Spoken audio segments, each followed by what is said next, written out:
আমাকে মারছে। আমরা তো হাত পাখার এজেন্ট, আমরা ওখানে গেছি, অন্য এলাকায় একটা এজেন্ট রয়েছি, কিন্তু ধানের শীষ তারা পক্ষ থেকে আসে আমাদের মারধর করছে। আর ওখান থেকে আমাদের মোবাইল নিয়ে গেছে, দুই চাচার দুইটা, আর কিছু টাকা মারধর করিয়ে আমাদের খুবই একটা ঘরের ভিতরে আটকাইছে। তখন আমাদের দিশা বিষয় না পাইয়া তারা 2 লাখ টাকা দাবি করছে। শেষে আমরা 20,000 টাকা দিছি। সেই টাকা নিয়েছে লিটন মুসল্লি আর বাবু করে একটা নাম। আর ওখানে প্রায় 18-20 জন লোক ছিল ওই এলাকার, কিন্তু ফেইজে চিনি, কিন্তু নাম আমি সঠিকভাবে সবাই চিনি না।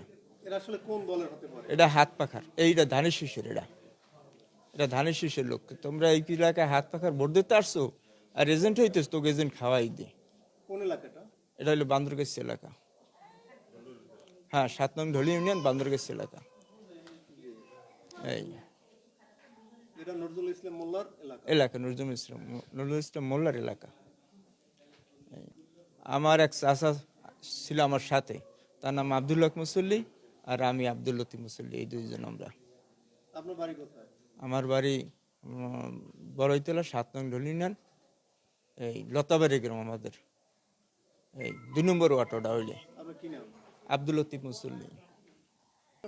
অভিযোগ গ্রেফতার করা হয়েছে কিনা? অভিযোগ দায়ের করি না, গ্রেপ্তার হয় নাই, কিন্তু আমরা মামলা দায়ের করবো এখন। হাত পাকার কর্মী ছিলাম এবং ওইখানে আমার এজেন্ট ছিল রায়পুরে। আমার বাড়ি হলো 7 নং ডলি ইউনিয়ন, বড়ইতলা গ্রাম, ফেরিগেট। আমরা আমাদের এজেন্ট ছিল না, তো এই জন্য ওই রায়পুরে আমরা এজেন্টে গেছি। ওখানে কাট করিয়া তারপর আমাদের এক মোজাহেদ ভাইয়ের বাড়িতে ছিলাম রাত্রে। তো ওখানে থাকার পর রাত্রে 11টার দিক দিয়ে ওই বিএমপির পোলাপানে এসে 20-25 জন তারা দরজা ভাঙ্গিয়া ঘরে উঠছে। আমরা তখন মাছায় উঠছি দৌড়িয়া, মাছার ঝাপ ভাঙ্গিয়া আমাদেরকে নামাইয়া আতুর এবং ওই লোয়ার রড দিয়ে পাইপ দিয়া পিডাইয়া ওইখানে, তারপর বান্দরগাছিয়া নদীর পারে একটা রাস্তার উপর দোকান ছিল, ওইখানে নেওয়ার পর জিএ মেম্বার এবং তার বড় ভাই, এরা লোক সবই চেনে। আমরা চিনতে পারছি রাকিব মোল্লারে আর অপুরে, আর তার চেনে তারা, আমরা চিনতে পারি নাই।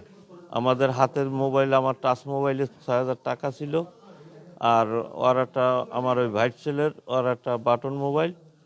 এরা ওই মারধর করে ওই মোবাইল তো সাথে সাথে নিয়ে গেছে। তারপর আমাদেরকে নদীর পাড়ে জবাই করতে নিয়েছে, ওই ভাইট পরে লই গেছে। আমি ওই মেম্বারের বড় ভাইয়ের কোমর ধরে বই রয়েছি, এবার বললাম যে আমার ভাইট পরে একটু বাঁচাও। এই শেষে মেম্বারে মোটামুটি যাইয়া ওই আমার ভাইট ছেলেরে নিয়ে আসছে। এই এরপর বড়ইতলা খবর দিয়েছে, খবর দেওয়ার পর অপু এরা আমাদেরকে ডালভাঙ্গা পর্যন্ত আনার পর অপু ওইখানে বাইন্দে একটা ঘরের ভিতরে আটকাইয়া আমাকে 2 লক্ষ টাকা চাইছে। তখন আমরা কোথায় টাকা পাবো, এবার লাস্টে 50,000 আনাইলে আমাকে ঠ্যাং ভাঙবে ই আনছে, মুগুইরে আনছে আর আতুর আনছে। এই এই করে এবার ঘরের মধ্যে আটকেছে, টাকা না দিলে ছাড়বে না। এই যেভাবে লিটন আর চারুর পোয়া লিটন আর দেলোয়ারের পোয়া বাবু আর এই অপু, এরা একাত্র হইয়া শেষ পর্যন্ত ওগো বাড়িতে পাঠাইয়া আমরা 20,000 টাকা দিয়া তারপর সেখান থেকে ছুটতে আসছি। এই ঘটনা রাত্রে তখন 5:30 আজান দেবে এই সময় টাকা দিয়া সারা তো ওই আটকাই রাখছে। ওই টাকা ম্যানেজ করে দিয়ে তারপর আমাদের আসে। মোবাইল 2টা রাকিবের কাছে।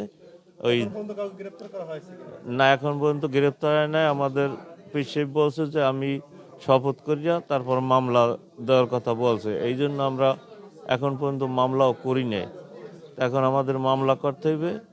আমাদের এই মালামাল এবং টাকা যারা নেছে এটা পাওয়ার জন্য আমরা আর কি এখানে আসি এবং আর বিচার চাই।